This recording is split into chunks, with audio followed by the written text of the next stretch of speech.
Bonjour et bienvenue sur les numériques. Aujourd'hui, nous allons parler d'un appareil très particulier. À l'origine, c'était censé être un appareil photo expert avec un capteur 1 pouce, un objectif 28 mm 2.8. Le problème, c'est qu'ils l'ont fait passer sous un rouleau compresseur et ça fait paf, choc à pic. C'est devenu un smartphone. Peut-être aussi qu'on peut le voir comme un smartphone qui a été légèrement gonflé et à l'intérieur duquel on a mis un vrai capteur d'appareil photo. Et c'est ce qui crée ce produit hybride un peu unique aujourd'hui qui est le Panasonic Lumix CM1. Qu'est-ce que c'est quoi, dis donc, que le Panasonic Lumix CM1? Un jour, les ingénieurs à Osaka se sont dit on va faire un appareil qui est à la fois un super smartphone haut de gamme et à la fois un APN compact expert haut de gamme.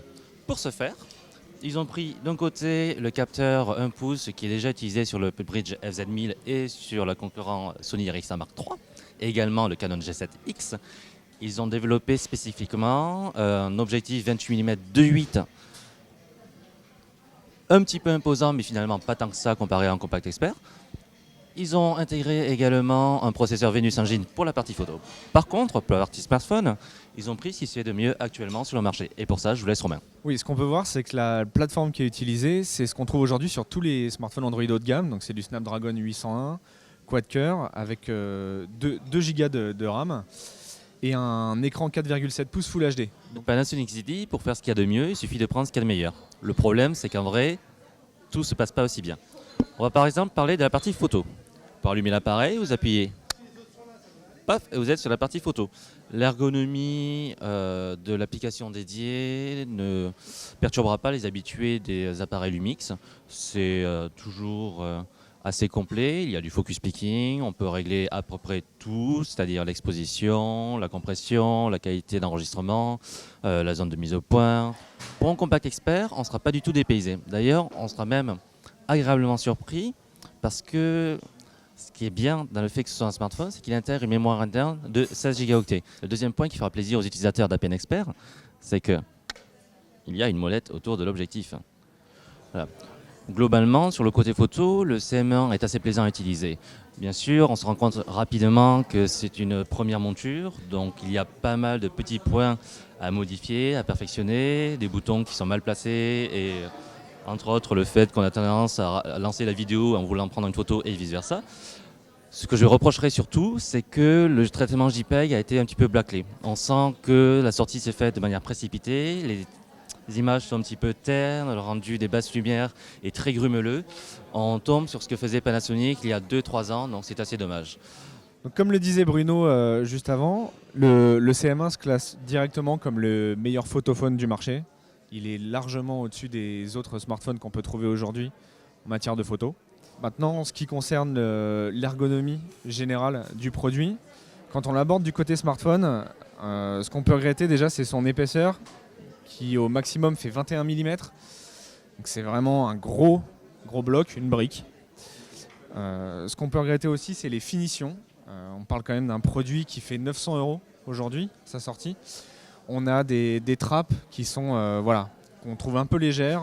Après, on peut parler aussi du poids qui fait plus de 200 grammes. Par rapport à un autre produit dans à peu près la même catégorie qui est sorti il y a 1 an maintenant, qui est le Samsung Kazum, qui a une épaisseur qui se rapproche un peu, un poids aussi similaire, mais qui lui a un dos pour le coup qui est unique et qui ne propose pas un décroché comme ça, comme on trouve sur le Panasonic.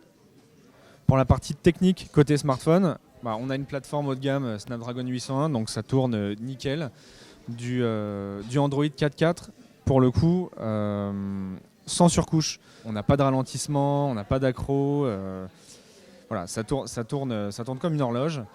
Pour l'écran, il est d'assez bonne qualité. C'est pas non plus le meilleur écran qu'on a vu, mais c'est une dalle IPS de Full HD qui a un bon rendu colorimétrique, un contraste un peu faiblard par rapport à certains haut de gamme. On est à moins de 800 points et une luminosité qui aurait gagné à avoir un peu plus de punch.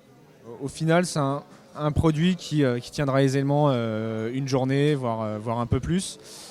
En revanche, dès qu'on commence à rentrer dans des usages un peu plus multimédia, sur du jeu vidéo, là on commence un peu à marquer le pas. On n'entre plus dans les meilleurs produits du marché, mais ça reste quand même correct.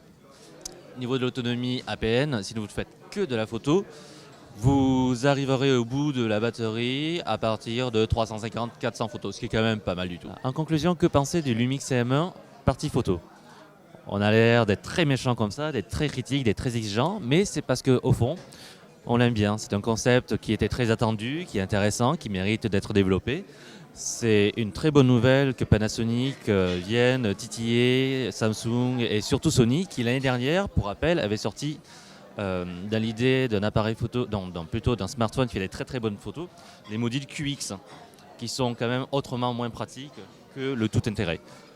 Et pour un photographe, élargir ses usages et ses pratiques, notamment par la retouche directe sur l'appareil avec des applications smartphone, le partage des fichiers JPEG de très très haute qualité, c'est, je pense, l'avenir et ce qui marquera l'année 2015.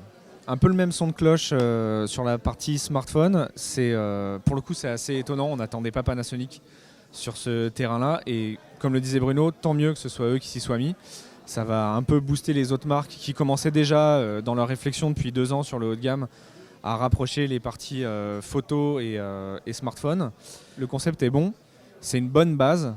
Mais voilà, il est urgent d'attendre la prochaine version, même la 3e version. Panasonic tient quelque chose, clairement. Il faut qu'il table là-dessus et qu'il continue à travailler pour proposer dès l'année prochaine, sans doute, un CM2 qui sera pour le coup largement meilleur que celui-ci.